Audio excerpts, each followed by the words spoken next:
யோவான் 4ஆம் அதிகாரம் என்ன அந்த சூழ்நிலை என்ன சொல்லப்படுது அப்படின்னா, கர்த்தராகிய இயேசு கிறிஸ்துவும் சமாரிய ஸ்திரீ அந்த 2 பேரும் உரையாடல் தான் யோவான் 4ஆம் அதிகாரம். சரி, சொல்றது விளங்குதா? கர்த்தராகிய இயேசு கிறிஸ்து ப்ளஸ் சமாரிய ஸ்திரீ 2 பேரும் உரையாடுறது தான் இந்த யோவான் 4ஆம் அதிகாரம். இந்த உரையாடல்ல இருந்து நம்முடைய ஆவிக்குரிய வாழ்க்கைக்கு பிரயோஜனமான 5 காரியங்களை இன்னைக்கு நாம் சிந்திக்க போகிறோம். சரிங்களா? கர்த்தர் உரையாடுறாரு. யாரோட உரையாடுறாரு அப்படின்னா, சமாரிய ஸ்திரீயோட உரையாடுறாரு. அந்த இன்சிடென்ட்ல இருந்து 5 விதமான காரியங்கள் நம்ம சிந்திக்க போகிறோம். 4ஆம் அதிகாரத்தில் 4-5 வசனத்தை மாத்திரம் வாசிக்க கேட்கலாம். 4ஆம் அதிகாரத்தில் 4-5 வசனம்.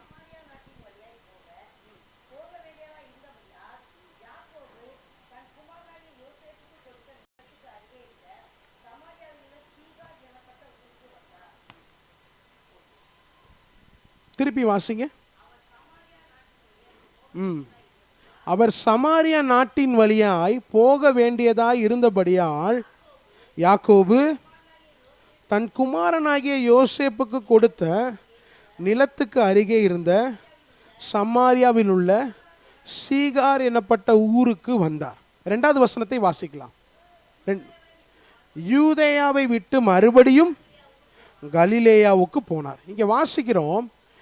முதல் வசனத்தில் யோவானை பார்க்கிலும் இயேசு அநேகம் பேரை சீஷராக்கி ஞானஸ்தானம் கொடுக்கிறார் என்று பரிசேயர் கேள்விப்பட்டதாக கர்த்தர் அறிந்தபோது யூதேயாவை விட்டு மறுபடியும் கலிலேயாவுக்கு போனார். ஒரு கேள்வி, ஏன் ஆண்டவர் யூதேயாவை விட்டு கலிலேயாவுக்கு போகிறார்? இது ஒரு டிஸ்கஷன் மாதிரி தான் இருக்கணும். அப்போ தான் நீங்கள் அந்த பகுதியை உள்வாங்க முடியும். ஏன் ஆண்டவர் போகிறாரு? யூதேயாவை விட்டு ஏன் கலிலேயாவுக்கு போகிறாரு? அவர் எதுக்கோ போகிறாருங்க அப்படின்னு சொல்லக்கூடாது. சிந்திச்சு சொல்லுங்களேன். 1-2 வசனத்தை சிந்திச்சிங்கனாலே என்ன பண்ணிடலாம்? அதுக்குரிய பதிலை நீங்கள் சொல்லலாம். பரிசேயர் கேள்விப்பட்டாங்க. என்ன கேள்விப்பட்டாங்க? இயேசு என்ன பண்ணுறாரு? நிறைய பேரை ஞானஸ்தானம் கொடுக்குறாரு அப்படின்னு சொல்லி பரிசேயர் கேள்விப்பட்ட போது, கேள்விப்பட்டதாக கர்த்தர் அறிந்த போது என்ன செஞ்சிட்டாரு? யூதேயாவை விட்டு கலிலேயாவுக்கு போகிறார். ஏன் கர்த்தர் பரிசேயரை பார்த்து பயப்படுறாரா? கர்த்தர் யாரை பயமுறுத்த முடியுமாங்க? அப்புறம் ஏன் போறாரு? கர்த்தரை யாரை பயமுறுத்த முடியுமா? முடியாதே. இதை நான் எழுதி வைக்கல, இப்போ வாசிக்கும் போது என்னோட மனதில் வந்துச்சு. கர்த்தரை யாரை பயமுறுத்த முடியுமா? யாரும் பயமுறுத்த முடியாது. பிசாசால ஒன்றுமே பண்ண முடியாது, நிற்கவே முடியாது. ஒரே ஒரு வார்த்தை 6000 பிசாசு போயிடுச்சு. ஒரே வார்த்தை போனாரு போயிடுச்சு. சரிங்களா? யாருமே என்ன செய்ய முடியாது, கர்த்தரை பயமுறுத்த முடியாது. ஏன் இங்கே ஆண்டவர் பரிசேயர் கேள்விப்பட்டு போகிறான் அப்படின்னு சொல்லிட்டு இருந்திருக்கலாம். ஏன் அவன் கேள்விப்பட்டான்னு சொல்லி அறிந்து அந்த இடத்த விட்டு போறாரு? என்ன இருக்கும் அங்க? சொல்லுங்க, சிந்திங்க.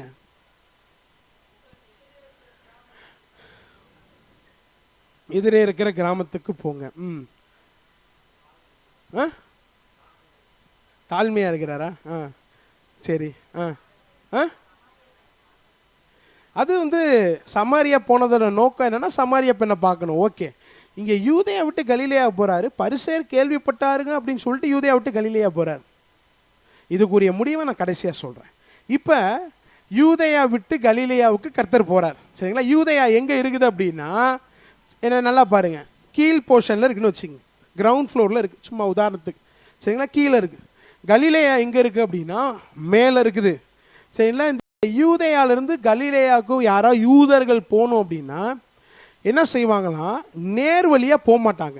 ஏன்னா நடுவில் சமாரியான்னு ஒரு நாடு இருக்கும். அந்த சமாரியாங்கிற நாடு, சமாரிய மக்கள் எப்படிப்பட்டவங்க அப்படின்னா இஸ்ரவேலர்கள் ப்ளஸ் மற்ற ஜனம் மிங்கிளானதான் சமாரியா. அதனால யூதர்கள் என்ன செய்வாங்க? சமாரியரை வெறுப்பாங்க. அதனால என்ன செய்வாங்களா? அந்த ஊர் வழியாக கூட போக மாட்டாங்க. கர்த்தராகிய இயேசு கிறிஸ்து யூதர்களில் ஒருவராக தான் பிறந்தார். சரிங்களா? ஆனால் ஆண்டவர் சுற்றி போலங்க, நேர் வழியாக போகிறாரு. சமாரியாவுக்கு போகிறாரு. சமாரியாவுக்கு போய் அங்கே ஒரு ஸ்திரீயை பார்க்குறாரு. இந்த பகுதியிலேருந்து ஒரு தலைப்பை நான் சொல்கிறேன். புறக்கணிக்கப்பட்ட ஊர், புறக்கணிக்கப்பட்ட பெண்ணை சந்திக்க தெய்வம் போகிறார். முதல் தலைப்பே அதான். புறக்கணிக்கப்பட்ட ஊர், புறக்கணிக்கப்பட்ட பெண், அந்த பெண்ணை சந்திக்க தெய்வம் போறாருங்க. இப்போ ஏசாயா 53ஆம் அதிகாரத்தில் ஒரு வசனத்தை வாசிக்க கேட்கலாம். இன்னும் ஆரம்பிக்கல, உங்களுக்கு புரியும். ஏசாயா 53 4 வசனம்னு நினைக்கிறேன், எடுத்து வாசிங்களேன். அவர் அசட்டை பண்ணப்பட்டார் அப்படின்னு சொல்லி வரும். அவர் அசட்டை பண்ணப்பட்டவரும் மனுஷரால் புறக்கணிக்கப்பட்டவரும். போதும், கர்த்தராகிய இயேசு கிறிஸ்து அசட்டை பண்ணப்பட்டவர் பிளஸ் மனுஷரால புறக்கணிக்கப்பட்டவர். உதாரணங்க, பிறப்புல புறக்கணிச்சாங்க ஆண்டவரை. புறக்கணிச்சாங்களா இல்லையா? பிறப்புல புறக்கணிச்சிட்டான். சத்திரத்துல கூட தெய்வத்துக்கு இடம் இல்லை, சரிங்களா? மாட்டு தொழுவத்தில் முன்னணியில் கிடத்தினான். பிறப்புல புறக்கணிப்பு, ஊழியத்தில் புறக்கணிப்பு. எதுக்கு தெரியுமா? பரிசேயர் தேடுறான், அவரை பிடிக்கணும் அப்படின்னு சொல்லி, அவரை கொல்லணும்னு சொல்லி. ஆண்டவருடைய வேலை இன்னும் வரல, அதனால கடந்து போயிட்டார். சரி, இங்கே வாசிக்கிறோம், அவருடைய வேலை இருந்துச்சுன்னா தேடி போயிருப்பார், சரிங்களா? இங்கே வாசிக்கும் போது ஊழியத்தில் என்ன புறக்கணிப்பு, சிலுவை நேரத்தில் கூட புறக்கணிப்பு. பரபாச விடுதலை செய்யுங்க, இவரை சிலுவையில் அறையுங்க. இவர் என்னங்க தப்பு பண்ணாரு? இவரை சிலுவையில் அறைங்கன்னு சொல்லி அந்த மரண தருவாயில கூட புறக்கணிப்பு. புறக்கணிக்கப்பட்ட தெய்வம் புறக்கணிக்கப்பட்ட மனிதனை தேடி போறார். உதாரணத்துக்கு ஒரு 4 வருஷத்துக்கு முன்னாடி பாஸ்டரோட, எங்கள் திருச்சபை போதகர் பாஸ்டரோட பேசிகிட்டு இருந்தேன். எனக்கு ஞாபகம் வந்துச்சு சாயந்தர நேரத்தில். அவரோட பேசிகிட்டு இருக்கும்போது அப்போ அவர் ஒரு வார்த்தை சொன்னார்.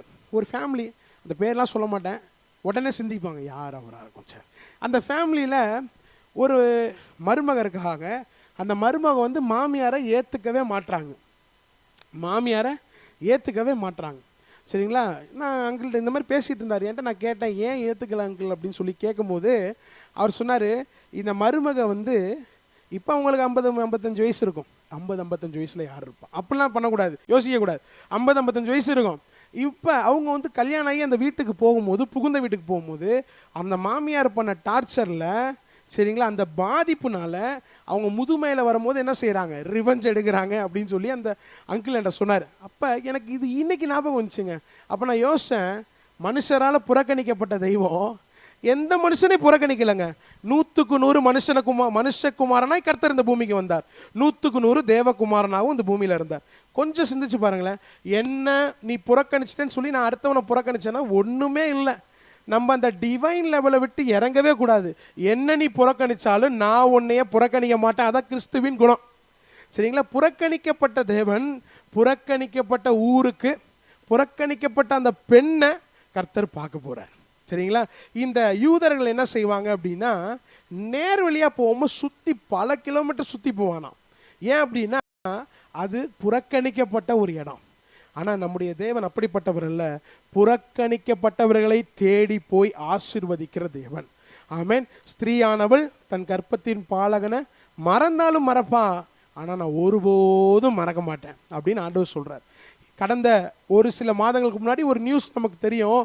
சென்னையில் வந்து, சென்னை நினைக்கிறேன், ஒரு சிஇஓ, சரிங்களா, ஒரு சிஇஓ அவங்க வந்து தன்னுடைய பிள்ளைய என்ன செஞ்சாங்களாம், அந்த பிள்ளை வந்து அப்பாட்ட போகிறேன் அப்படின்னு சொல்லியிருக்கிறான். அவங்களுக்கு டைவர்ஸ் ஆச்சுன்னு நினைக்கிறேன். அப்பாட்ட போகிறேன் அப்படின்னு சொன்னோன்னே அந்த அம்மா என்ன செஞ்சுருக்கிறாங்க, பிள்ளைய அறுத்து அறுத்து அறுத்து அறுத்து பெட்டிக்குள்ளே வச்சு, சரிங்களா, கொண்டு போயிருக்காங்க. அறுத்து பிள்ளைய அறுக்க கொலை செய்யணும்னு என்ன வந்தது தவறு. அடுத்து அறுத்துருக்கிறாங்க பிள்ளைய. அந்த பிள்ளையோட கதறல் அந்த தாய்க்கு கேட்கல, அறுத்து எதுக்கு தெரியுமா? என்ன தெரியுமா? பிள்ளை வந்து அப்பாட்ட போகிறேன்னு சொன்னான். டைவர்ஸ் ஆயிடுச்சு, அப்பாட்ட போகிறேன்னு சொன்ன அந்த காரணத்தினால பிள்ளைய கொலை செய்த தாய். கடைசி காலத்தில் வாழ்ந்துட்டுருக்குறோங்க. சுவாப அன்பு இருக்காதுன்னு சொல்லி வேதத்தில் வாசிக்கிறோம், சரிங்களா? இல்லாதனால தான் ஓல்டேஜ் ஹோம்லாம் பெருகிட்டு இருக்கு ஏரியாவுக்கு ஏரியா. கடைசி காலத்தில் வாழ்ந்துட்டுருக்குறோம். மனுஷர்களுடைய அன்பு குறையும், ஆனால் தெய்வத்துடைய அன்பு ஒருபோதும் குறையாது. ஆமென். ஹல்லேலூயா. மனுஷர் நம்மளை கைவிட்டாலும் நம்முடைய அப்பா ஒருபோதும் நம்மளை கைவிட மாட்டார். ஹல்லேலூயா. நாசியில் சுவாசமுள்ள மனுஷனை நம்புவது ஏமாத்திரம், விருதா, வேஸ்ட்டு. கர்த்தரை நம்பணும். ஆமென். கர்த்தர் ஜீவன் உள்ளவர், அவரை மாத்திரம் தான் நம்பணும். வேற யாரை நம்பினாலும் வேஸ்ட்டு தாங்க. பெற்றவங்க பிள்ளைங்களை நம்பினாலும் வேஸ்ட்டு தான், பிள்ளைங்க பெற்றவங்களை நம்பினாலும் வேஸ்ட்டு தான். குடும்பம் கர்த்தரை நம்பினா பெஸ்ட்டு. ஆமென். ஹல்லேலூயா. ஒரு சம்பவத்தை மாத்திரம் நான் சொல்லிட்டு இந்த பகுதியிலேருந்து நம்ம அடுத்த பகுதிக்கு போகலாம். யோவான் 6ஆம் அதிகாரம் 37வது வசனத்தை வாசிக்க கேட்கலாம். யோவான் 6:37. ம் ம் ம் என்னிடத்தில் வருகிறவனை நான் புறம்பே தள்ளுகிறதில்லை. ஆண்டவர் யாரையும் புறம்பே தள்ள மாட்டாரு. ஆனா இந்த வசனத்துல ஒரு கண்டிஷன் இருக்குது. என்ன கண்டிஷன்? யாரா சொல்லுங்க பார்க்கலாம். இந்த வசனத்துல ஒரு கண்டிஷன். யோவான் 6ஆம் அதிகாரத்துல 37வது வசனத்துல ஒரு கண்டிஷன் இருக்கு. என்னிடத்துல வருகிறவனை நான் புறம்பே தள்ளுறதில்ல. கர்த்தர்கிட்ட வரணுங்க. கர்த்தர் புறம்பே தள்ள மாட்டார். ஆமென். அல்லேலூயா. அப்பாவுக்கு 2 பையன் இருக்கிறாங்க. 2 பையன்ல இளையகுமார துன்மார்க்கமா ஜீவனம் பண்ணும்படி சொத்தை வாங்கிட்டு போயிட்டான். துன்மார்க்கமாய் ஜீவனம் பண்ணி வேஸ்டிகிட்ட போய் ஆஸ்தி அழிச்சு போட்டு, சரிங்களா, சாப்பாட்டுக்கு வழி கிடையல, சாப்பாட்டுக்கு வழி இல்லை, பண்ணி திங்கிற தவிட்ட தன்னுடைய நிரப்புனால, அது பண்ணி திங்கிற தவிடு இருக்குல்ல, அதையாச்சும் தின்னு வயிற்ற நிரப்பணும்னு ஆசையாக இருந்தான். அது கூட கிடைக்கலங்க அவனுக்கு. அப்போ தான் புத்தி தெளியுது. தவிடு கிடச்சிருந்தா புத்தி தெளிஞ்சிருக்குமான்னு சொல்லி தெரியாது. தவிடு போதுண்டா, நம்ம செஞ்ச காரியத்துக்கு இதுதான் அப்படின்னு சொல்லிட்டு கூட அதில் இருந்து போயிருப்பான். அது கூட கிடைக்கலன்னு என்ன ஆயிடுச்சு, புத்தி தெளியுது. புத்தி தெளிஞ்சு என்ன தெரியுமா சொல்கிறான், எங்கள் அப்பாட்ட நிறைய பேர் என்ன இருக்கிறாங்க, சர்வெண்ட் இருக்கிறாங்க. ஆனால் நான் இப்படி ஆயிட்டனே, நான் போய் ஒரு சர்வெண்ட்டாக போய் சேர்ந்துக்கிறேன் அப்படின்னு சொல்லி போகிறாங்க. நல்லா சிந்திக்கணும். அந்த இளையகுமாரன் வாழ்க்கையிலிருந்து ஒரு காரியம் சிந்திக்க வேண்டிய ஒரு நாள் வரும். இப்ப தெரியாதுங்க, இப்ப தெரியாது. அப்பா சொத்தை கேட்டோன்னு எடுத்தோன்னே டக்குன்னு கொடுத்துருப்பாரா? இந்தா பெஞ்சமின் கேட்டுட்டான், என்னோட தங்கம் கேட்டுட்டான், அந்த வச்சுக்க கொடுத்துருப்பாரா? போராடி இருப்பார் தானே, அவனோட போராடி இருப்பார் தானே. அப்பா போராடுறதெல்லாம் அவன் என்ன செய்யல, கன்சிடர் பண்ணல. வாங்கினா போனா, துன்மார்க்கமாய் ஜீவனம் பண்ணா, வேசிட்ட போய் ஆஸ்தி அழிச்சான், எல்லாத்தையும் இழந்தான். புத்தி தெளிஞ்சிச்சுங்க. புத்தி தெளிய வேண்டிய நாள் வரும். அந்த நாள் வரும்போது அப்பா பரமன் ஏற்றுக்கொள்வார். உலக அப்பா ஏற்றுக்குவாங்களாம் தெரியாது, ஆனா பரமன் ஏற்றுக்கொள்வார். ஆமீன். அப்பா ஏற்றுக்குவாருன்னு ரொம்ப தூரமாகவும் போகக்கூடாதுங்க. சரிங்களா, இன்னைக்கு வாலிபர்கள் நாம் கற்றுக்கொள்ள வேண்டிய காரியம் தான். அப்பா ஏற்றுக்குவாருன்னு சொல்லி ரொம்ப தூரமாகவும் பெறக்கூடாது. இன்னைக்கு அவருடைய சத்தத்தை கேட்பீர்களானால் அவருடைய சத்தத்துக்கு செவி கொடுக்கணும். தான் பாவம் செஞ்சுட்டேன் அப்படின்னு சொல்லி அந்த இளையகுமாரன் வருந்தி அப்பா கிட்ட போறான். அப்பா ஏற்றுக்கொள்கிறார். யாருமே நீதிமான் இல்லை தான், எல்லாருமே பாவம் செய்யறவங்க தான். ஆனா பாவம் செஞ்சுட்டோன்னு சொல்லி என்ன செய்யணும், உணரணும். உணராத இருதயம் ஒண்ணுமே செய்ய முடியாது. உணர்வற்று நான் இருந்தேன் அப்படின்னா ஒண்ணுமே செய்ய முடியாது. சரி, இங்கே அப்பா ஏற்றுக்கொள்ளுகிறார் அப்படின்னு சொல்லி வாசிக்கிறோம். இன்னொரு வசனத்தை கூட வாசிக்கலாம். 1 யோவான் 2:1 வாசிங்களேன். 1 யோவான் 2:1.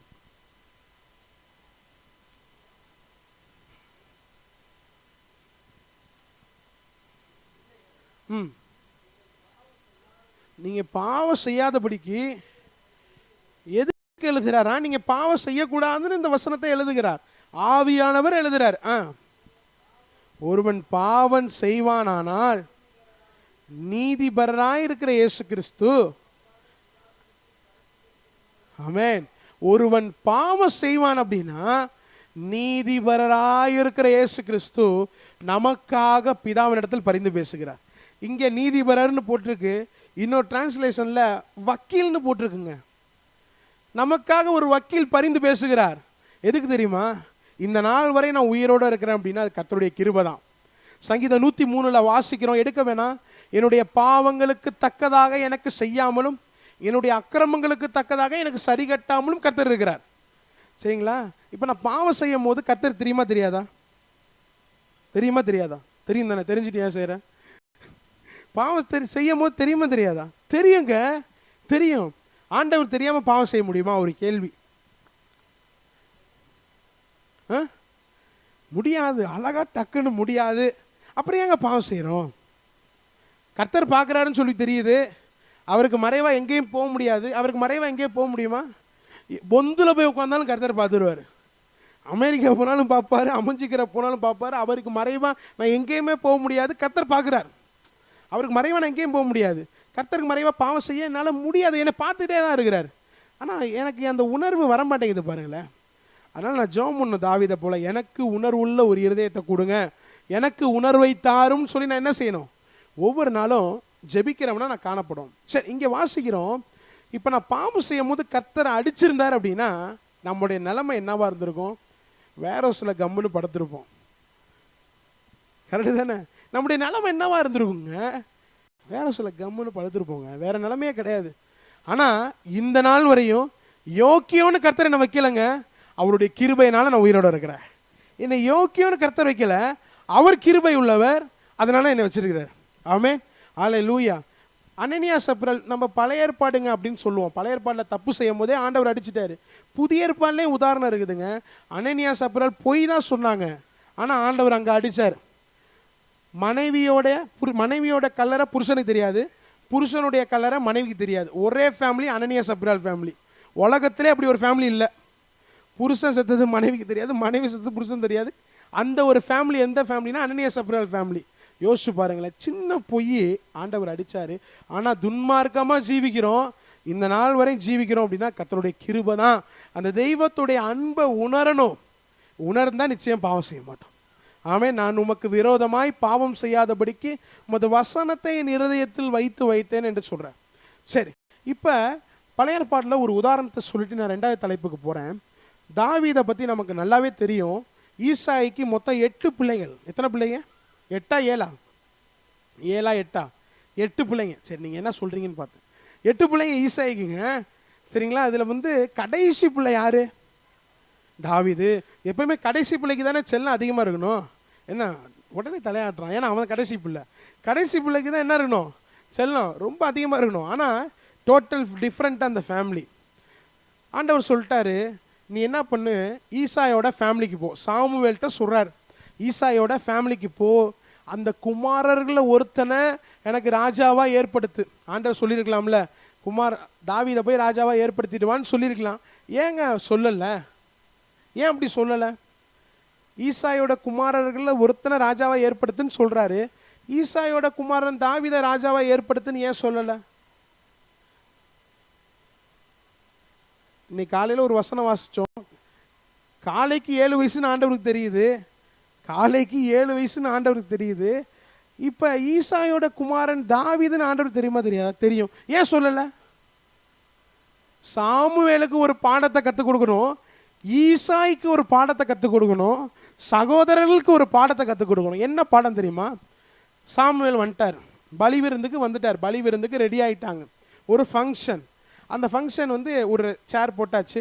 சேரில் ஒவ்வொருத்தராக அமர்த்த சொல்கிறாங்க, சரிங்களா? ஒவ்வொரு சகோதரனா, ஈசாயோட ஒவ்வொரு பையனாக சேரில் உட்காடுறான். பங்கில் உட்காந்துருக்கிறார்கள், அந்த மாதிரி சேரில் உட்காடுறான். ஆண்டவர் சொல்கிறாரு, இவன் ராஜா இல்லை. சாமுவேலோட பார்வை, ஓ இவன் தான் ராஜாவா, பார்க்க கௌரவமாக இருக்கிறான், தோற்றமெல்லாம் பலபலன் இருக்குது, ஓ இவன் தான் ராஜாவா அப்படின்னு சொல்லி சாமுவேலுடைய பார்வை. ஆண்டவர் சொல்கிறாரு, நீ பார்க்குற மாதிரி நான் பார்க்க மாட்டேன், உன்னுடைய பார்வை வேற, என்னுடைய பார்வை வேற, உன்னுடைய பார்வைக்கும் என்னுடைய பார்வைக்கும் டோட்டல் டிஃப்ரெண்ட் இருக்குது அப்படின்னு சொல்லிட்டு ஒவ்வொரு பையனா அந்த சேரில் உட்காடுறாங்க. ஒருத்தனையுமே ஆண்டவர் என்ன செய்யலை, கன்சிடர் பண்ணவே இல்லை, ஏற்றுக்கவே இல்லை. கடைசியாக சாமுவேல் கேட்குறாரு, வேற ஏதாச்சும் பையன் இருக்கிறானா அப்படின்னு சொல்லி கேட்கும்போது ஒருத்தன் இருக்கிறான், அவன் வனாந்தரத்தில் ஆடு மேய்ச்சிட்டு இருக்கிறாங்க. யூதர்களுடைய பார்வையில் ஆடு மேய்க்கிறது அற்பமான தொழில். அவன் ஆடு மேய்ச்சிட்டு இருக்கிறான். இப்போ அவனை சொல்கிறாரு, அவனை கூட்டுவா. இப்போ நான் ஒரு கேள்வி கேட்குறேன், வீட்டில் ஒரு ஸ்பெஷலான ஃபங்க்ஷனு, வீட்டுக்கு ஒரு சீஃப் கெஸ்ட் வராரு, ஒரு பையனை மட்டும் விட்டுட்டு போவீங்களா? நீ போயிட்டு வாடா அப்படின்னு சொல்லுவீங்களா? நீ இந்த வீட்டில் இருக்க வேணாண்டான்னு சொல்லுவீங்களா? சொல்ல மாட்டீங்க தானே? எல்லாரையும் வீட்டில் உட்கார வைப்போம், உபசரிப்போம், அரவணைப்போம். இங்கே என்ன நடந்துச்சு தெரியுமா? அந்த ஒருத்தனை மட்டும் அந்த ஈசாயும் தாவீதோடைய அம்மாவும் ஒதுக்கி தள்ளிட்டாங்க. சகோதரர்களுடைய பார்வையில் அற்பம், தகப்பன் தாயுடைய பார்வையில் அற்பம். இங்கே நல்லா சிந்திக்கணும். சாமுவேல் கேட்குறாரு, தாவீதுகிட்ட கேட்குறாரு, வேற பசங்க யாராச்சும் இருக்கிறாங்களாப்பா அப்படின்னு சொல்லும் போது, காட்டில் ஒருத்தர் இருக்கிறான், ஆடு மேய்ச்சிட்டு இருக்கிறான். சாமுவேல் சொல்கிறார், அவனை அழைச்சிட்டு வாங்க, அதுக்கப்புறம் தான் நான் என்ன பண்ணுவேன், சாப்பாட்டிலே உட்காருவேன் அப்படின்னு சொல்கிறாரு. இப்போ அழைக்க போயாச்சு. சிந்திச்சு பாருங்களேன், இப்போ இருக்கிற மாதிரி 2 வீலர்லாம் கிடையாதுங்க. எந்த ஒரு ஆக்ரோஷமாக அவரை அழைச்சிட்டு வந்திருப்பாங்க, சரிங்களா? தூக்கிட்டு வந்திருப்பாங்க, அந்த செல்லத்தை காட்டில் இருந்து தூக்கிட்டு வந்திருக்கிறாங்க. தாவீதை தூக்கிட்டு வரும்போது சாமுவேல் உட்கார்ந்துருக்கிறாருங்க. ஆண்டவர் சொல்கிறாரு, நீ எழுந்து அவன் அபிஷேகம் பண்ணுன்றார். யாரை எழுந்து அபிஷேகம் பண்ண சொல்கிறாரு? சாமுவேலு. அந்த சாமுவேல் யார் தெரியுமா? சமஸ்துவுக்கே தீர்க்கதரிசி. சமஸ்துக்கு தீர்க்கதரிசியாக இருக்கிற அந்த சாமுவேலை ஆடு மேய்க்கிறவனை நீ எழுந்து அபிஷேகம் பண்ணுன்றாரு. ஆண்டவருடைய பார்வையை பாருங்களேங்க. தாயுடைய பார்வையில், தகப்பனுடைய பார்வையில் அற்பமாக எண்ணப்பட்டவன், சகோதரனுடைய பார்வையில் அற்பமாக எண்ணப்பட்டவன், அவனை தான் கர்த்தர் அபிஷேகம் பண்ணுகிறார் ராஜாவாக. இந்த சம்பவத்துல இருந்து ஒரு காரியத்தை சொல்றேன். எந்த இடத்துல நீங்க அற்பமா என்ன பண்றீங்களோ, எந்த இடத்துல எந்த மனுஷன் உங்களை புறக்கணிக்கிறானோ அவனுடைய பார்வையில தான் அப்பா உங்களை அங்கீகரிப்பார். ஹல்லேலூயா. ஏங்க, அங்கீகரிக்கும் போது புறக்கணிக்கப்பட்ட மனுஷன் கூட இருப்பான், அவன் எடுத்துக்கொள்ளப்பட மாட்டான், அவன் உயிரோட இருப்பான். உயிரோட இருக்கும் போது அவன் பார்வையில் அப்பா அங்கீகரிப்பார். இவனை தாண்டா என் பிள்ளைய தாண்டா அங்கீகரிக்கிறேன்னு அப்பா சொல்லுவார். புறக்கணிக்கப்பட்ட இடத்துல, புறக்கணிக்கப்பட்ட வீட்டில், புறக்கணிக்கப்பட்ட திருச்சபையில் எந்த இடத்துல புறக்கணிக்கப்பட்டீங்களோ அந்த இடத்துல தான் கர்த்தர் உங்களை உயர்த்துவார். ஆமென். ஹல்லேலூயா. இந்த பாடத்தை கர்த்தர் எனக்கு நல்லா கற்றுக் கொடுத்தாருங்க. எங்கே புறக்கணிச்சிட்டோன்னு சொல்லி நம்ம வெளியில் போயிடுறோம், வெளியிலலாம் கிடையாது. எந்த இடத்துல புறக்கணிக்கப்பட்டோமோ அந்த இடத்துல தான் கர்த்தர் நம்மளை உயர்த்துவார். ஹல்லேலூயா. தாவீதோட வாழ்க்கையிலேருந்து அந்த காரியத்தை சகோதரர்களுடைய பார்வையில், சகோதரன் பார்க்குறான், அம்மா அப்பா பார்க்குறாங்க, அவளுடைய பார்வையில் தான் ஒரு பந்தியை ஆயத்தப்படுத்தி தலையை எண்ணெயால் அபிஷேகம் பண்ணுகிறார் ஆண்டவர். நம்முடைய ஆண்டவர் புறக்கணிக்கப்பட்டவர்களை நேசிக்கிற தேவன். அவர் ஒருவரையும் புறம்பே தள்ளுகிறதில்லை. சமாரியாவுக்கு எதுக்கு தெரியுமா போறாரு? ஒரு ப்ராஸ்டியூட்டை பார்க்க போறாருங்க. ஒரு வசனம் சொல்லவா? அந்த வசனத்தை எடுத்து வாசிங்களேன். 17வது வசனத்தை எடுத்து வாசிங்களேன். 17, 18.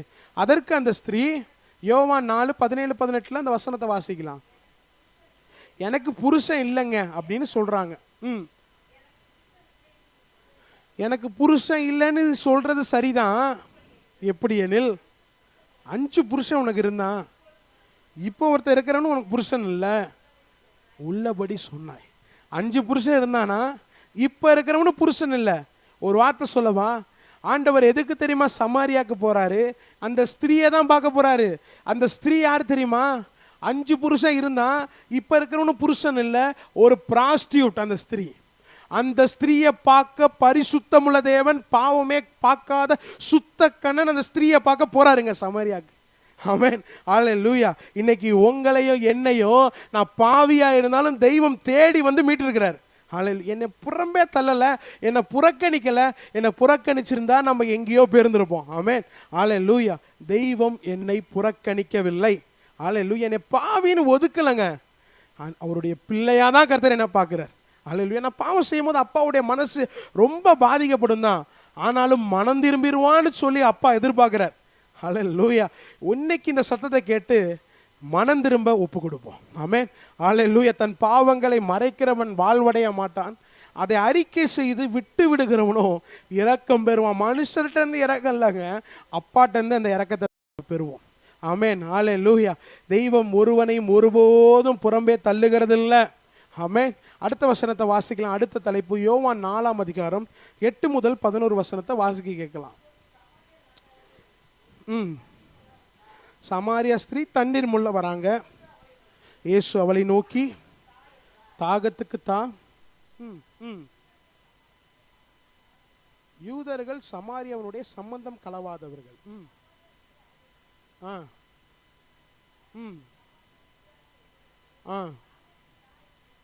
எப்படி கேட்கலாம்?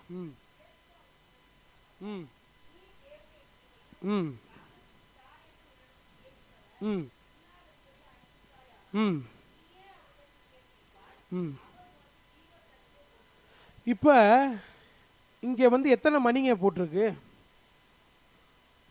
டைம் ஒன்று போட்டிருக்கு பாருங்க.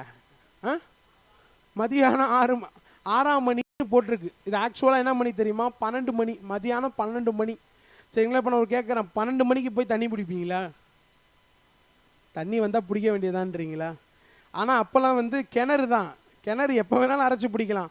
12 மணிக்கு யாரும் பிடிக்க மாட்டாங்க. ஏன் அப்படின்னா, ஏன் அந்த ஸ்திரீ 12 மணிக்கு வராங்க அப்படின்னா, சமாரியா நாடே புறக்கணிக்கப்பட்ட ஒரு நாடு தான். ஆனால் அதில் அந்த ஸ்திரீ புறக்கணிக்கப்பட்டவள். ஏன் அப்படின்னா, அந்த ஸ்திரீ ஒரு ப்ராஸ்டியூட். அந்த ஊரே அந்த ஸ்திரீயை ஒதுக்கி வச்சிருக்கு. அதனால் ஊர் இருக்கும் போது மற்றவங்களாம் தண்ணி பிடிக்கும் போது அந்த ஸ்திரீ வந்து தண்ணி பிடிக்க மாட்டாங்க. ஊர் அடங்கினதுக்கு அப்புறம் மதியான நேரத்தில் சைலண்ட்டாக வந்து தண்ணி பிடிச்சிட்டு போயிடுவாங்க. இப்போ தண்ணி பிடிக்கும் போது தெய்வம் உட்கார்ந்துருக்கிறாருங்க.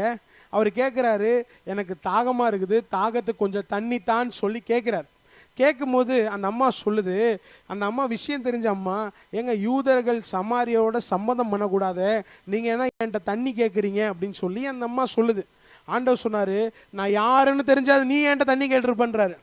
ஆண்டவர் டைலாக் பேசுறாரு, நான் யாருன்னு தெரிஞ்சிருந்தா நீ என்கிட்ட என்ன கேட்டிருப்ப? தண்ணி கேட்டிருப்ப. அதுக்கு அந்த அம்மா ஒரு வார்த்தை சொல்லுதுங்க. இப்போ நக்கலா சொல்ற மாதிரி சொல்றேனே, உங்கள்கிட்ட செம்பு இல்லை, ரெண்டாவது கிணறு ரொம்ப ஆழமா இருக்குது, சரிங்களா, அடுத்து நீங்க எப்படி எனக்கு தண்ணி எடுப்பீங்க, நீங்க எப்படி எனக்கு ஜீவ தண்ணீரை கொடுப்பீங்க அப்படின்னு சொல்லி அந்த அம்மா கேட்குது. இதுல இருந்து ஒரு காரியத்தை நான் சொல்றேன். பரிசுத்தமுள்ள தேவன், பாவத்தை பார்க்காத சுத்த கண்ணன், வல்லமை உள்ள தேவன், அவருக்கு இந்த பூமியில சொந்தமா ஒரு சொம்பு கூட இல்லையாம். சொந்தமா ஒரு சொம்பு கூட இல்லை. ஆமென். மத்தேயுல ஒரு வசனம், நரிக்கு குழி இருக்கு, ஆகாயத்து பட்சிகளுக்கு கூடு இருக்கு, மனுஷகுமாரனுக்கோ தலை சாய்க்க இடம் இல்லை. ஆமென். பரிசுத்தமுள்ள தேவனுங்க, சர்வ வல்லமை உள்ளவர், அவருக்குன்னு சொந்தமா ஒரு இடம் கூட இந்த பூமியில இல்லை. ஹல்லேலூயா. ஆமென். அவர் எங்க தெரியுமா அடக்கம் பண்ணாங்க? ஓசி கல்லறையில் அடக்கம் பண்ணாங்க. அரிமத்தியா யோசேப்பு புதுசா ஒரு கல்லறை வாங்கியிருக்கிறாரு, தனக்குன்னு வாங்கியிருக்கிறார். அந்த கல்லறையில தெய்வத்தை அடக்கம் பண்ணாங்க. சொந்தமா ஒரு கல்லறை கூட இல்லைங்க தெய்வத்துக்கு. பிறப்புல புறக்கணிப்பு. இன்னைக்கு நம்மலாம் ஒரு பொண்ணு பிரெக்னென்ட் ஆகிட்டாலும் என்ன செய்கிறோம்? ஒரு கௌரவமான ஒரு ஹாஸ்பிட்டலில் தேடுறோம். டாக்டர் கைராசியான்னு சொல்லி பார்க்குறோம். உலகத்தான் கூட பார்க்க மாட்டான் பிள்ளைங்க, நம்ம அதிகமாக பார்க்குறோம் டாக்டர் கைராசியா. ரெண்டாவது ஆப்ரேஷன் நிறையா பண்ணியிருக்கிறாங்களா, அப்போனா அந்த டாக்டர் வேணாம். நார்மல் டெலிவரி நிறையா பண்ணியிருக்கிறாங்களா, அந்த டாக்டர்கிட்ட தான் நம்ம போகணுன்னு சொல்லி தேடி போகிறோம். ஆனால் பரிசுத்தமுள்ள தேவன் எங்கே தெரியுமா பிறந்தாரு? ஆமென். தாழ்வான ஒரு இடத்துல, சரிங்களா, முன்னணியில் கெடுத்து வச்சிருக்கிறாங்க தெய்வத்தை. முன்னணியில் கிடத்தி வச்சுருந்தாங்க தெய்வத்தை. ஒரு துணியில் சுற்றி வச்சுருந்தாங்க தெய்வத்தை. அந்த பெண்ணுக்கு திருமணம் ஆகாத பெண், ஒரு கன்னி பெண்ணுங்க. பிள்ளை பெறுகிற அனுபவம்லாம் அந்த பெண்ணு கிடையாது, சரிங்களா. பிள்ளை பெறுகிற அனுபவம் இருந்துச்சுன்னா அந்த பெண்ணு அந்த பிள்ளையை கரெக்டாக பராமரிச்சிருக்கலாம். பிள்ளை பெறுகிற அந்த அனுபவம்லாம் அந்த பெண்ணு கிடையாதுங்க. ஒரு சாதாரண ஒரு துணியில் தெய்வத்தை கிடத்தி வச்சுருந்தாங்க. ஆமென். ஹல்லேலூயா. எவ்வளோ பெரிய கொசுவெல்லாம் இருந்திருக்கும், ஏன்னா தொழுவம்ல பெரிய பெரிய கொசுவெல்லாம் இருந்திருக்கும். ஆனால் அந்த இடத்துல தான் தெய்வம் பிறந்தார். தாழ்மை உள்ளவர் நம்முடைய தகப்பன். ஆமென். ஹல்லேலூயா. அவருக்குன்னு சொந்தமாக ஒரு இடம் கூட இல்லை, ஒரு செம்பு கூட இல்லைங்க. இன்னைக்கு மங்களுக்கு போகிறேன், ஏங்க எனக்கு ஒரு செம்பு வேணும்னு கேட்குறேன். செம்பு வாங்கிட்டு வரதில்லை, அதில் என்னுடைய பேரை அடித்து கொடுங்கன்னு கேட்குறோம், சரிங்களா. பேர் அடித்து கொடுங்க. ஏங்க பேர் அடிக்கிறீங்கன்னு ஒருத்தவங்கள்ட்ட கேட்டால் அவங்க சொல்லுவாங்க, நான் இல்லைனாலும் இந்த செம்பு இருக்கணும்பாங்க. நான் இல்லைனாலும் இந்த செம்பு இருக்கணும், பரணியிலையாச்சும் இருக்கணும். இந்த செம்பை குடிக்கும் போது என் பிள்ளைக்கு என் பேர் தெரிஞ்சுக்கிட்டே இருக்கணுங்க. ஏங்க தெய்வத்துக்கு சொந்தமாக ஒரு செம்பு கூட இல்லைங்க. ஆமென். ஹல்லேலூயா. அந்த அளவுக்கு தாழ்மை உள்ளவர் நம்முடைய அப்பா. அவருடைய பிள்ளைகளாகிய நாமும் தாழ்மை உள்ளவர்களாக இருக்க வேண்டும். இன்னைக்கு சின்ன காரியத்துக்கு என்ன வந்துடுது? பெருமை வந்துடுது. நல்லா பாடிட்டோம்னா பெருமை வந்துடுது, நல்லா பிரசங்கம் பண்ணிட்டோம்னா பெருமை வந்துடுது, பதவி வேணும்னு ஆசை வந்துடுது, சின்ன சின்ன காரியத்துக்கெல்லாம் பெருமை வந்துடுது. அப்பா தாழ்மை உள்ளவருங்க. ஒரு கிரேட் லீடர் யார் தெரியுமா? கர்த்தராகிய இயேசு கிறிஸ்து. ஒரு லீடர் எப்படி தெரியுமா இருக்கணும்? சரிங்களா, அழகா அடுத்தடுத்து சொல்லுவோம் பாருங்க. ஒரு லீடர் எப்படி தெரியுமா இருக்கணும்? ஆண்டவர் சொல்றாரு, ஊழியம் செய்ய அல்ல, ஊழியம் கொல்ல அல்ல, ஊழியம் செய்ய தான் வந்திருக்கிறேன். ஏய் காலை போய் கழுவுடான்னு சொல்லலை, நான் ஃபர்ஸ்ட் கழுவுறேன், அதுக்கப்புறம் கழுவு. அவர் ஃபர்ஸ்ட் ஞானஸ்தானம் எடுத்துட்டாரு, அதுக்கப்புறம் ஞானஸ்தானம் கொடுக்குறாரு. அவர் ஃபர்ஸ்ட் என்ன செஞ்சார்? காலை கழுவிட்டு தன்னுடைய வஸ்திரத்தில் துடைக்கிறாரு, அதுக்கப்புறம் நீ கழுவுன்றார். ஏங்க அவர் சொன்னா செய்வாங்க. ஆனால் ஆண்டவர் என்ன சொல்லலை? வார்த்தையினால சொல்லலை, வாழ்க்கையினால காண்பிக்கிறார், செஞ்சு காட்டுறாருங்க. ஒரு லீடர் எப்படிப்பட்டவனா இருக்கணும் தெரியுமா? விசுவாசிகளுக்கு முன்மாதிரியா இருக்கணும். ஹல்லேலூயா. ஒரு லீடர், கர்த்தராகிய இயேசு கிறிஸ்து ஒரு லீடர், அவர் தான் முன்மாதிரி. அந்த தெய்வம் விசுவாசிகளுக்கு நான் முன்மாதிரியா இருக்கணும், அப்பதான் நான் லீடர்னு சொல்ல முடியும். ஹல்லேலூயா. இல்லைன்னா நான் லீடர்னு சொல்ல முடியாது. இல்லைன்னா நான் மாறணும், மனம் திரும்பி நான் ஆண்டவருக்குள்ள குணப்படணும். சரிங்களா. இங்கே வாசிக்கிறோம், ஆண்டவர் தாழ்மை உள்ளவராக இந்த பூமியில வாழ்ந்தார். பெருமை இல்லைங்க, பெருமை இல்லை. மனுஷரை புறக்கணிக்காத தெய்வம் முதல் தலைப்பு. ரெண்டாவது, பெருமை அவர்கிட்ட இல்லை. இன்னைக்கு நம்ம மனுஷரையும் புறக்கணிச்சிடறோம், பெருமையோடு வாழ்ந்துட்டு இருக்கிறோம். நல்லா புரிஞ்சுக்கணும், தெய்வத்துடைய குணம் நம்ம கிட்ட வேணும். ஹல்லேலூயா. டிவைன் குவாலிட்டியை விட்டு நம்ம இறங்கவே கூடாதுங்க. சூழ்நிலை நமக்கு தாறுமாறா இருக்குது, மனுஷன் நமக்கு எதிராக இருக்கிறான்னு சொல்லி அந்த டிவைன் லெவலை விட்டு இறங்கிடவே கூடாது. அடுத்த வசனத்தை வாசிங்க. பிலிப்பியர் யோவான் 4ஆம் அதிகாரம் 11 முதல் 13. திருப்பி அந்த வசனத்தை வாசி. ம் ம் ம் போதும் போதும், ஒரு காரியத்தை நான் சொல்லிட்டு நான் திருப்பி நான் இது பண்றேன். இங்க யாருங்க 2 பேரும் சம்பாஷணை பண்றாங்க? யார் யார் பண்றா? கர்த்தராகிய இயேசு கிறிஸ்து, ரெண்டாவது சமாரிய ஸ்திரீ. சரிங்களா? இந்த ஸ்திரீயை என்ன செய்யறாரு ஆண்டவர்? உருவாக்குறார். கடைசியா சொல்லுவேன், இந்த ஸ்திரீயை ஆண்டவர் என்ன செய்யறாரு? ட்ரெயின் பண்றார். ட்ரெயின் பண்ணும்போது காட்டுறாரு, நான் புறக்கணிக்காதவன் சொல்லி காட்டுறார். ரெண்டாவது நான் தாழ்மை உள்ளவன் சொல்லி காட்டுறார். இப்ப குரு யாருன்னா கர்த்தராகிய இயேசு கிறிஸ்து, சிசி யாருன்னா அந்த சமாரியா ஸ்திரீ. இப்ப நான் ஒரு காரியம் சொல்றேன், ஒரு குரு ஒரு பெண்ணை உருவாக்குகிறார், தன்னை தாழ்மை உள்ளவராக அந்த சிசியிட்ட கர்த்தர் காட்டுறார். இப்ப நான் குருன்னு வச்சுக்கோங்க, சும்மா ஒரு பேருக்கு சொல்றேன். இப்ப சீஷர்கள் இருக்கிறோம், சரிங்களா? குரு கர்த்தராகிய இயேசு கிறிஸ்து தான், சரிங்களா? திருச்சபைக்கு தலைவர் கர்த்தராகிய இயேசு கிறிஸ்து தான். ஆனா ஆண்டவர் நமக்கு இந்த திருச்சபையில ஒரு பொறுப்பு கொடுக்கிறார், சரிங்களா? இந்த பொறுப்புல இருக்கிற நாம எப்படி இருக்கணும் அப்படின்னா, மந்தைக்கு தாழ்மையை காண்பிக்க வேண்டும். ஆண்டவர் காட்டினாரா இல்லையா? அந்த சமாரிய ஸ்திரீக்கு தாழ்மையை காண்பிக்கல அப்படின்னா நான் சொல்லல. அடுத்த பகுதி வாசிங்க, 4ஆம் அதிகாரம் 11 முதல் 13. இந்த கிணத்தை எங்களுக்கு கொடுத்த நீர் பெரியவரோ, ம் ம் ம் ம் ம் இங்கே வாசிக்கிறோம், அந்த ஸ்திரீட்ட, அதற்கு அந்த ஸ்திரீ வந்து தெய்வத்திட்ட பேசுகிறாங்க. என்ன பேசுகிறாங்க அப்படின்னா, உங்கள்கிட்ட பாத்திரம் இல்லை, கிணறும் ஆழமாக இருக்குது, பின்ன எங்கேருந்து ஜீவ தண்ணீர் வரும் சொல்லிட்டு இன்னொரு வார்த்தையை சொல்கிறாங்க. இந்த கிணத்தை கொடுத்தது யாரா? யாக்கோபு. இந்த யாக்கோபை காட்டிலும் நீர் பெரியவரா அப்படின்னு சொல்லி தெய்வத்தை பார்த்து ஒரு கேள்வி கேட்குறாங்க. அந்த இடத்துல நானா இருந்தா, நீங்களா இருந்தா என்ன சொல்லியிருப்போம்? ஆமாண்டா, யாக்கோபை காட்டிலும் நான் பெரிய வந்தாண்டா, யாக்கோபை உருவாக்கினவனே நான் தான்டா, அவன் யாரா பொடிப்பைய அப்படின்னு சொல்லியிருப்போமா மாட்டோமா? இங்கே தெய்வம் என்ன தெரியுமா சொல்றாரு? அடுத்த வசனத்தை வாசிங்களேன், 13ஆவது வசனத்தை வாசிங்க. அவனுக்கு பிரதியுத்தரமாக, ஏங்க கண்டென்ட்டை விட்டே மாறலங்க. எந்த நோக்கத்துக்காக அந்த இடத்துக்கு போனாரோ, எந்த நோக்கத்துக்காக அந்த கிணத்தண்டையில் உட்கார்ந்தாரோ, அந்த நோக்கத்திலிருந்து தெய்வம் மாறலை. அந்த நோக்கத்திலிருந்து மாத்திர மாதிரி வார்த்தையெல்லாம் வந்துச்சுங்க, ஆனால் தெய்வம் மாறலை. இன்னைக்கு நான் சொல்றேன், தெய்வம் என்னை இந்த பூமியில வச்சிருக்கிறார் அப்படின்னா ஒரு நோக்கத்தோட வச்சிருக்கிறார். ஆமென். ஒரு நோக்கத்தோட வச்சிருக்கிறார். நோக்கம் இல்லாம யாரும் பிறக்கிறது இல்லைங்க, ஒரு நோக்கத்தோட வச்சிருக்கிறார். சாதாரண மனுஷனால நான் அந்த நோக்கத்தை விட்டு வழி விலகி போயிடக்கூடாது. என்ன நோக்கம் வச்சிருக்கிறார் அப்படின்னா, நான் இயேசுவை பிரதிபலிக்க வேண்டும் இந்த பூமியில. இந்த சாதாரண மனுஷன் என்னை துன்புறுத்துறான்னு சொல்லி அந்த நோக்கத்திலிருந்து வழி விலகி போயிட்டேன்னா, என் நோக்கத்தை நான் நிறைவேற்றாதவனாய் நான் இருப்பேன். ஹல்லேலூயா. இங்கே ஆண்டவர் நான் யாக்கோபை காட்டிலும் பெரியவன்னா சொல்லலைங்க. நீ சொன்னா சொல்லிக்கமா, நான் எந்த நோக்கத்துக்காக இந்த இடத்துக்கு வந்தனோ அந்த ஊழியத்தை நிறைவேற்றி முடிப்பேன். ஒரு லீடர் எப்படி இருக்கணும் அப்படின்னா, ஒரு திருச்சபையில் இருக்கணும் அப்படின்னா, நிறைய குற்றச்சாட்டுகள் வரதான் செய்யும். நீ என்ன வேணாலும் சொல்லிக்கமா, ஆனால் தெய்வம் இந்த நோக்கத்தை, இந்த ஊழியத்தை எதற்காக கொடுத்தாரோ அந்த ஊழியத்தை நிறைவேற்றி நான் முடிப்பேன் அப்படின்னு சொல்லி அந்த சிந்தையில் ஒரு தலைவனோ ஒரு விசுவாசியோ இருந்தால் அந்த இடம் நிச்சயமாக ஆசீர்வாதமாக இருக்கும். அல்லேலூயா. நோக்கத்திலேருந்து வழி விலகக்கூடாது. ஏன்னா ஒரு நோக்கத்தோட கர்த்தர் வச்சிருக்கிறார். ஆமென். என்னுடைய நற்கிரியைகளை கண்டு பரலோகத்தில் இருக்கிற பிதாவை மகிமைப்படுத்தணும். ஆமென். என்னுடைய ஜீவியம் ஆண்டவராகி கர்த்தருடைய நாமத்தை என்ன இப்போ மகிமைப்படுத்துகிற மாதிரி இருக்கணுமே, தூஷிக்கிற மாதிரி இருக்கக்கூடாது. ஒரு கேள்வி கூட கேட்டு பார்க்கலாம்.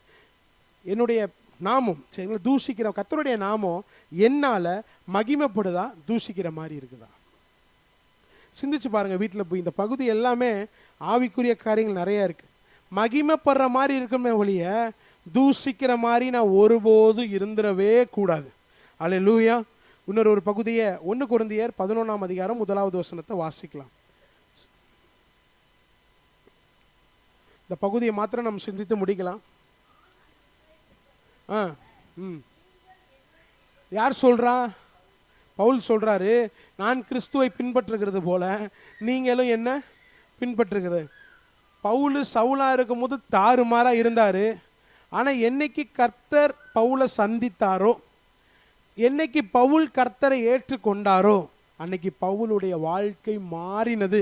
அந்த நோக்கத்திலிருந்து வழி விலகவே இல்லைங்க. சொல்றாரு மனுஷன் கடைசியா, நான் இயேசுவை பின்பற்றுறது போல நீ என்ன பின்பற்று. என்னால் சொல்ல முடியுமா? நான் இயேசுவை ஃபாலோ பண்ணுறது போல நீ என்ன ஃபாலோ பண்ணுன்னு சொல்ல முடியுமா? சொல்ல முடியலையே. சொல்கிற மாதிரி ஒரு வாழ்க்கை வாழணும். ஆமென். நான் டைம் ஆயிடுச்சு, நான் சொல்லிட்டு முடிச்சிடுறேன். யோவான் 4ஆம் அதிகாரத்தில் 28, 29 வசனத்தை மாத்திரம் வாசிச்சுட்டு நம்ம முடிக்கலாம். ம் ம் ம் அந்த ஸ்திரீ ஊருக்குள்ளே போய் சொல்கிறாங்க, நான் செஞ்ச எல்லாத்தையும் ஒரு மனுஷன் சொன்னா, அவரை வந்து பாருங்க, அவர் கிறிஸ்து தானா என்றா. அடுத்து 39 வாசிங்களேன். ம் ம் அந்த ஸ்திரீயினுடைய வார்த்தை நிமித்தம் அந்த ஸ்திரீயுடைய வார்த்தை நிமித்தம், எந்த ஸ்திரீயுடைய வார்த்தை நிமித்தம்? ஒரு பிராஸ்டியூட்டுடைய வார்த்தை நிமித்தம் அந்த ஊரில் உள்ள எல்லா ஜனங்களும் தெய்வத்தின் மேலே விசுவாசம் உள்ளவர்களானாங்களாம். அப்படி என்னங்க செஞ்சாங்க அந்த அம்மா? போய் தெய்வம் தன் பேச அந்த சம்பாஷணையை போய் ஊரில் சொன்னாங்க. நான் ஜீவித்ததெல்லாம் ஒருத்தர் வந்து சொன்னார், அவரை வந்து பாருங்கன்னு சொல்லி கூட்டு போகிறாங்க. இங்கே ஒன்று சொல்கிறேன், ஒரு பிராஸ்டியூட்டை தெய்வன் சந்தித்த பிறகு அந்த பிராஸ்டியூட் ஒரு சுவிசேஷகியாக கர்த்தர் மாற்றுறார். ஃபர்ஸ்ட் சுவிசேஷகி அந்த பெண்ணு தான். பேர் என்னன்னு சொல்லி நமக்கு தெரியாதுங்க. தெய்வம் சந்தித்த பிறகு அந்த பெண்ணுடைய வாழ்க்கை மாறினது. இன்னைக்கு நம்மையும் தெய்வம் சந்திச்சிருக்கிறாரு, நம்முடைய வாழ்க்கை மாறி இருக்கிறான். தெய்வத்தையும் வச்சுக்கிட்டு உலகத்தையும் வச்சுட்டு இருக்க முடியாதுங்க. வாக்கு தத்தத்தை சுதந்திரிக்கணும் அப்படின்னா எகிப்தை விட்டு வரணும். எகிப்துன்னு என்ன தெரியுமா? உலகத்தை விட்டு வெளியில வரணும். வாக்கு தத்தங்களை சுதந்திரிக்கணும் அப்படின்னா நான் உலகத்திலிருந்து வெளியில வரணுங்க. நான் உலகத்துக்குரியவன் அல்ல, அவர் உலகத்துக்குரியவர் அல்ல, நான் உலகத்துக்குரியவன் அல்ல, நான் அவருக்கு பிரியமா வாழ தான் கர்த்தர் என்ன வச்சிருக்கிறாரு. ஹல்லேலூயா. ஃபர்ஸ்ட் காஸ்பல் லேடி யார் தெரியுமா? இந்த பெண்ணு தான். ஒரே ஒரு சம்பாஷணைக்கு பிறகு அந்த பெண்ணை சுவிசேஷகியா கர்த்தர் மாத்துறாரு. இந்த பெண் யார் தெரியுமா? 5 புருஷன் இருந்துச்சு, 6வது புருஷன் அந்த பொண்ணுடைய புருஷன் இல்லை, ஒரு பிராஸ்டியூட்டை கர்த்தர் மாத்துறாரு பாருங்களேன். அந்த பெண்ணை தேடி அந்த சமாரியாவுக்கு போறாரு பாருங்களேன். இன்னைக்கு உங்களை என்னையும் தேடி வந்து கர்த்தர் ரட்சித்திருக்கிறார். ஆமென். தெய்வம் நம்மை சந்தித்திருக்கிறார். நம்முடைய வாழ்க்கை மாறணும். தெய்வத்துக்கு சாட்சியா ஜீவிக்கணும். சாட்சி உள்ள ஒரு வாழ்க்கை